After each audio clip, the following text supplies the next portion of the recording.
I'm Kelly Foss, and this is the final lesson of my 4-part series, Drawing What You See and What You Don't. Today I want to share with you 5 things that add interest to your art.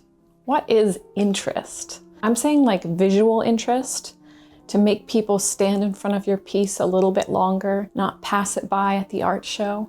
Making a piece that people remember. And by no means is this an exhaustive list. There's no way I could cover all the ways that you can make your art more interesting. But I want to share with you 5 practical ways that I do, and show you my process of implementing them through this time lapse of me revisiting our model from session 3. Such a pleasure to draw this artist, Michael Elena, again so soon. Here are my supplies that I'll be using: Strathmore paper, Lyra pencils, and I don't know if you'll see it, but I have my Princeton brush to wipe off those eraser peels. I'll be using the same drawing process that I've demonstrated to you in the 3 prior videos, so you can see the blocking is happening and how the drawing is progressing. I'm using the same photo from Drawing with Imagination, lesson 3. But I'll have this time lapse kind of going in the background so I can talk to you face to face, but then I'll bring it to the forefront and slow it down when I need to demonstrate how I am implementing one of these 5 ways into this drawing. Okay, what is the first way that I like to add interest to my art? And that is through line variety. When I say line variety, I mean the line weight having different thickness. People don't realize how powerful this is. I love a broken line. In lesson 1, drawing your hand, you probably realized the line weight differences. There were so many good areas for the lines to just disappear.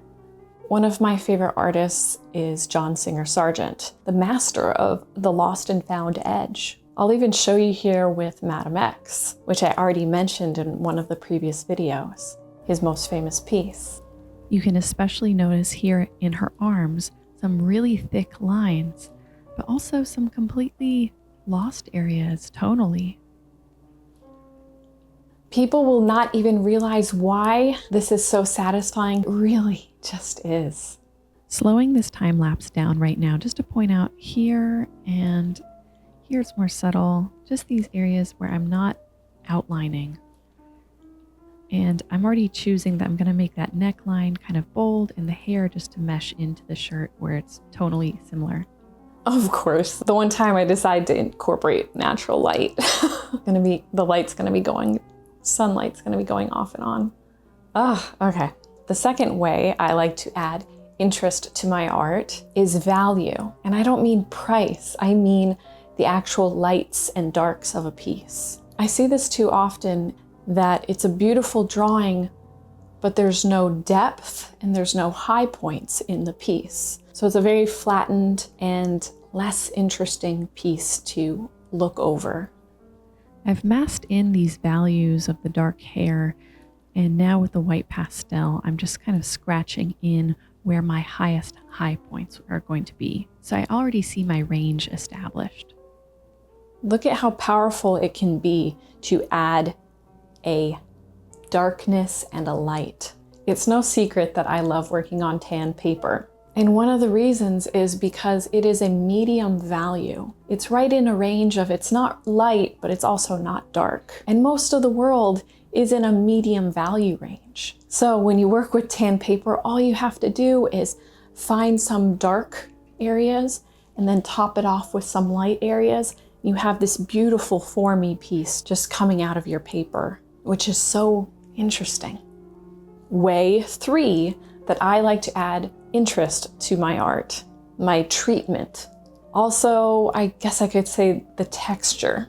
Sometimes I love to just spend a lot of time on the flesh of my portraits or my figures and really model them, really render them so they're smooth and soft and feeling very tangible. But then if the surroundings are also smooth and soft, it can all be a little bit boring, not very interesting to look at. If you follow me online, you'll see me do this a lot.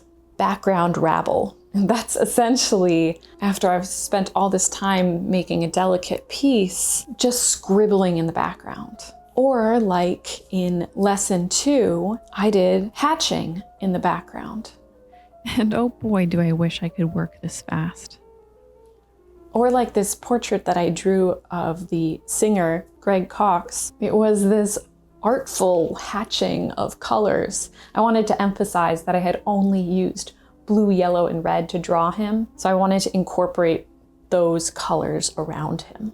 How I treat the whole piece is not going to be the same. If you get a plate of food, it can be much more satisfying to have a variety of textures and flavors on it. So when I draw or paint the same way, I want to see a little bit of variety, which leads us into way number 4, focus. I sometimes call it forced focus. Detail, sharpness, and value is where our eyes focus. Being aware of this trick also helps us in a negative sense.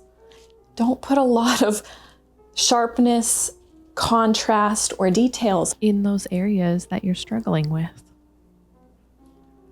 We want our viewers' eyes to peruse the areas that we're actually proud of. Sometimes the area on our drawing that's giving us the most trouble, we spend so much time and attention on it, it naturally becomes the sharpest, the highest contrast in the most detailed area. And then it kills us because it's the area that we don't want people looking at. But now you know it is in your control. So use this trick for forced focus. My 5th way to add interest to my art is that it has my interest. When I knew I needed to draw something to tie all these ideas together, I knew a portrait, because that's what I'm interested in. But not always. Back in my academic years, I had to draw a bust of an old man, and I had no interest in doing that. Oh, I'm having flashbacks just looking at this footage. Look at how I didn't even finish. Because I had no interest in it, it took me forever. So difficult. But give me a subject I care about, and I'm all in. I want to show up at my easel. I want to be drawing, and I will put so much more passion in the piece. And believe it or not, that translates onto your page. So my 5th way of adding interest to your art is having interest in your own art. Draw the things you want to. Double up on your love. It's magic to add something else you love to your art. You love your children, you love your dog, you love desserts. Draw those things, and you'll see how much easier it is to give your time and attention to your works when your interest is invested in them. So here's my piece, finished using all of these techniques to have a more dynamic, interesting drawing. It's in no particular order that I implemented these techniques. You can see my line varies.